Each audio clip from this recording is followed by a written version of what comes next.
employees enter into a transaction with their employer because they want an income. So the most obvious things for an employer to do relate to improving the employee's income. When you're a very self-motivated person, when you're engaging in these kinds of, and you're the supplier, they're your clients. They're not entering into this engagement because they want income or any physical thing, right? So the obvious thing, I mean, bribery in its most blunt form is just giving them something that they would like, a chocolate bar or a sweet. And there is a limited place for this in anyway.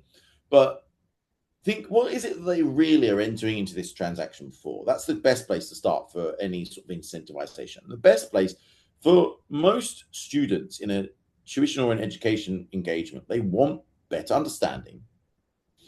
Often they then have some sort of other more direct outcome that they want. They want to pass some sort of test or exam.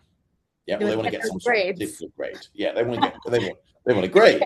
They get my grades. It's named for precisely this reason. They want some kind of grade. They want some sort of outcome, as well as this general level of understanding. Now, it can be more awkward if there are, for example, different requirements for both the parent and the student. That can be a problem. But what is interesting is if you've got students and parents with different requirements, they tend to agree on some things. They both want the student to be more successful in the end. It's just the difference of what would lead to that success, perhaps, is normally where there's a bit of divergence. The parent thinks they've got to become a doctor, they've got to get into Cambridge to do medicine. And the student's like, well, I want to go and do English at Warwick. Yeah. And you're like, well, okay, there's some reconciliation to do here. What's going to help you succeed in the rest of your life maybe is a good place to start. But the main thing I'd say for tutors is your incentive, your biggest incentive you can offer is success, and not just success on a I passed my exam at the end basis, because that's too far away for a student normally to consider. It's success on the basis of I've done something good now that I couldn't previously do before. So one of the biggest incentives is just that the student enjoys and succeeds in doing something which was previously too challenging.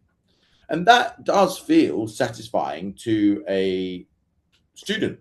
Students naturally are satisfied with that.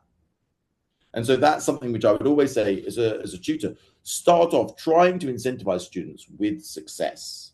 Saying, look, we'll get you through something. You're going to learn something new that you're going to find interesting. Exactly how you do that can vary enormously. Some students are naturally, they completely get it. They want to be better at physics because they know they need to pass physics, GCSE, IGCSE, whatever it is. And so you just need to get them to succeed in physics problems, and they're naturally going to be incentivized. For more challenging circumstances, or where students don't really like their subject yet, you've got to get them interested in the subject first. So you kind of need to, you need to sort of keep this exposure to the subject in contexts that they find relevant, because with their other interests, they might think that there's some sort of relevance to it. If the physics of how a ball arches up in the air and lands in the goal, if they're loving football, right, might be more relevant to them. And then you've got to use that to try and lead them towards the understanding. But then once they start asking the questions for themselves, how does this happen? How does this happen? Then you've mostly won, right? That's the point where then the success of being able to solve that question, answer that question, whether with your support to some greater or lesser extent or on their own, that then is the incentive. If you're just having to bribe them with something physical, it's going wrong. Not going to last. It's going to crumble really quick. It's not going to go long.